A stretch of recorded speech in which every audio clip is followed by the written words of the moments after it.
apapun yang ada, apapun kearifan lokal Nusantara, kearifan leluhur kita, itu nggak pernah, kalau kita tahu tentang hakiki, tentang agama yang sesungguhnya, itu nggak pernah bertentangan dengan ketauhidan Islam.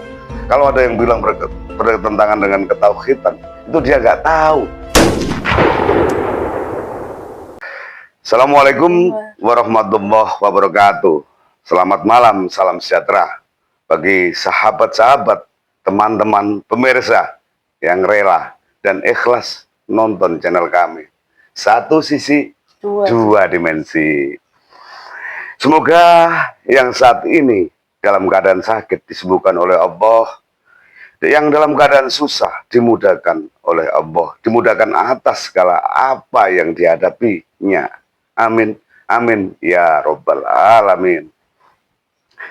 Malam ini ada pembahasan tentang kisah atau kearifan lokal, sebuah cerita tentang petani padi.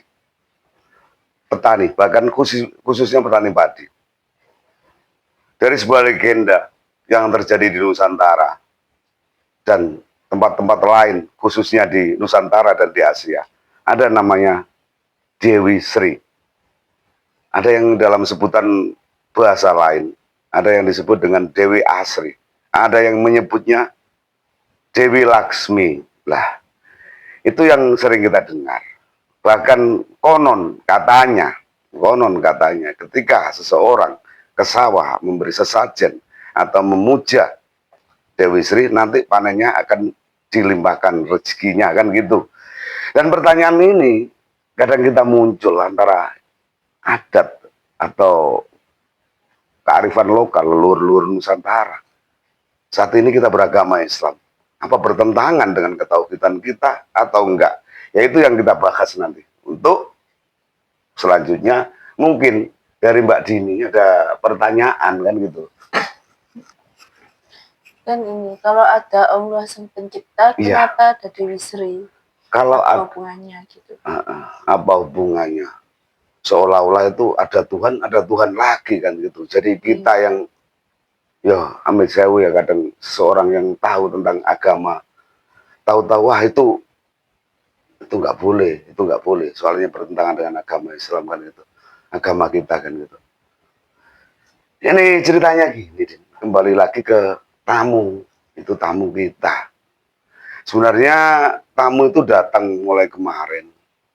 Ya, Papa sih nggak sengaja, Papa juga profesinya kan petani juga kan. Papa juga nggak tahu cerita Dewi Sri, kalau nggak beliaunya sendiri yang bercerita kan gitu. Beliau bercerita tentang apa perannya di sawah, gimana itu beliau bercerita. Beliau memang ada, dalam pandangan Papa ada. Bahkan yang terakhir beliau bilang, ya hari inilah beliau itu datang, kebetulan hari ini beliau itu datang. Mas, sampai kemarin kan mengungkap jati diri Mbok Nyai Roro Kidul. Aku Mbok yo Mas, aku ungkapin jati diriku Mas, biar orang itu tahu, biar orang nggak salah mengartikan. Soalnya saya malu Mas, saya malu pada Allah kan gitu. Saya itu benar-benar orang perintah. Ibarat saya itu dari makhluk yang diperintah Allah, bukan saya nggak bisa memberi. Nah gitulah ceritanya. Jadi singkat cerita gini, akhirnya ini dari wawancara kita ya, wawancara Papa dengan Sang Dewi tadi. Sebenarnya itu kamu itu siapa Mbak Dewi? Saya adalah makhluk yang diutus Allah untuk mendoakan bagi para petani padi, terutama petani padi. Tapi itu terjadi seluruh petani.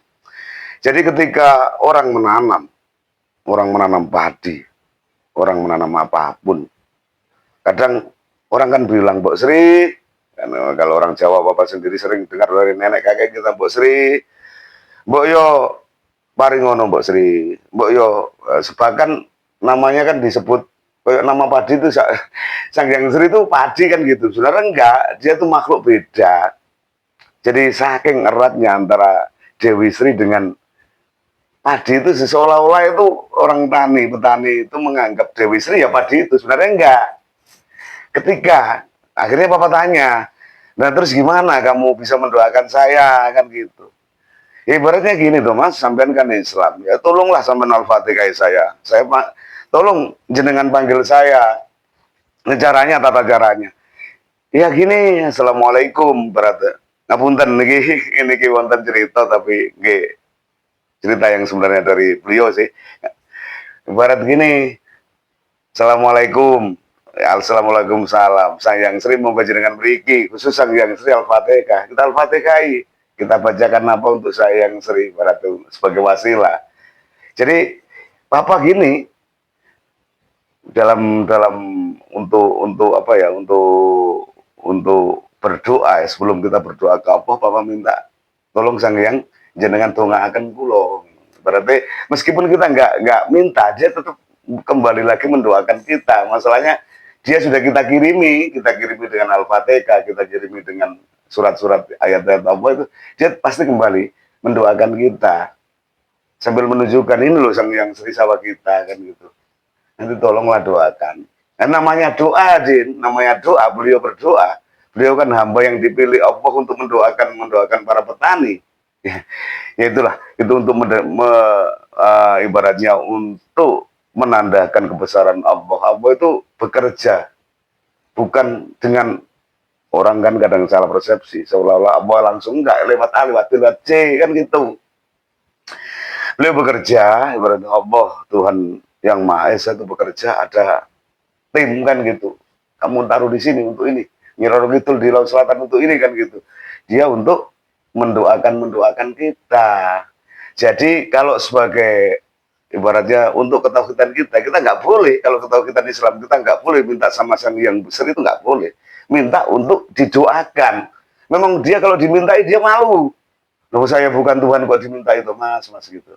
Tapi tetap dia datang. Ada orang nyebutnya namanya, saya tanya, itu terjadi di agama, Pak. Kita nggak bahas masalah agama.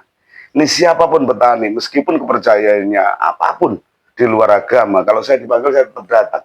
Kadang gini, kadang ada dari orang Jawa ngasih sajen, Mbok Sri, berarti muka-muka, parinya api kan. Datang beliau itu, beliau datang dengan serta merta, ibaratnya datang.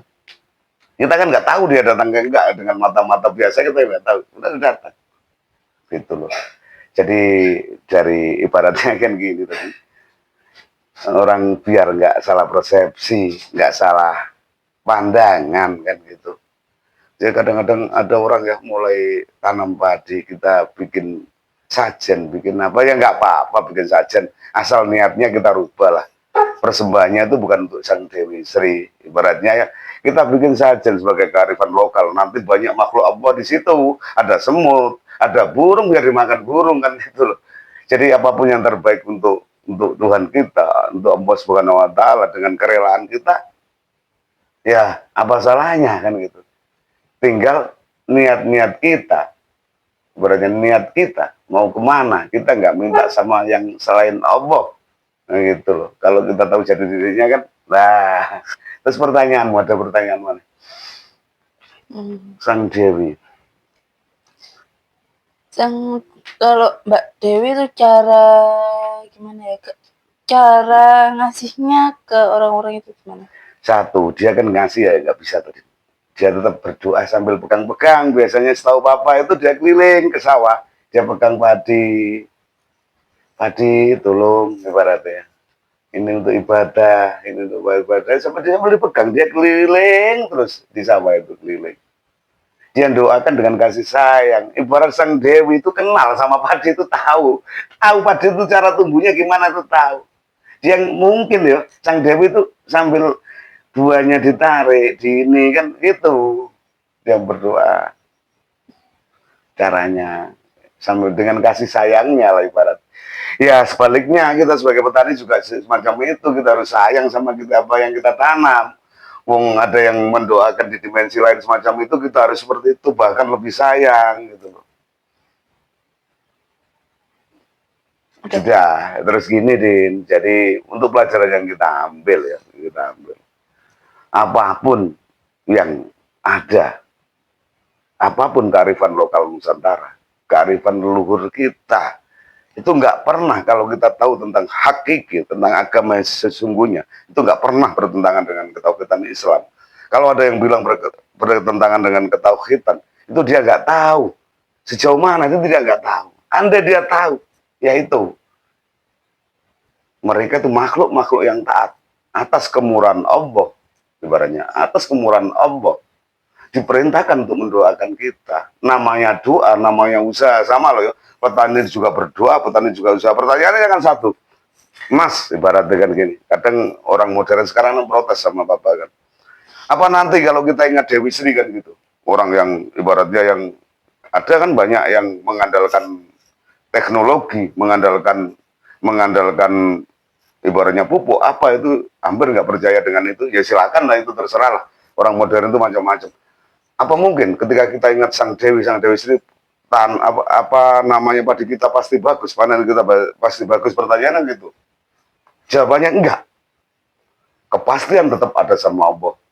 Sama aja, sama halnya ketika orang merawat padi dengan sebenar-benarnya, dengan teknologi canggih, itu juga nggak pasti kok. Kepastian hanya punya Allah. Tapi paling enggak itu usaha kita. Wujud. Selain kita rawat dengan baik, kita juga berdoa. Berdoa lewat wasilah, ibaratnya lewat wasilah Sang Hyang Sri, bukan minta kepada Dewi Sri, lewat wasilah kepada Sang Hyang Sri, ibaratnya kan gitu, untuk diteruskan ke Allah Subhanahu wa taala. Jadi apapun yang ibaratnya yang dibiasakan, diajarkan oleh leluhur kita, itu nggak pernah bertentangan dengan ketauhidan. Nggak pernah leluhur kita itu mengajarkan sesuatu yang ibaratnya menyekutukan Allah, itu nggak pernah. Kita pelajari dulu, kita cari dulu kenapa leluhur kita gini. Udah ya, sampun. Ya udah, untuk kurang lebihnya kami manusia hanya tempatnya salah, dan kebenaran yang hakiki hanya punya Allah Subhanahu wa taala. Wabillahi taufiq wal hidayah. Wassalamualaikum warahmatullahi wabarakatuh.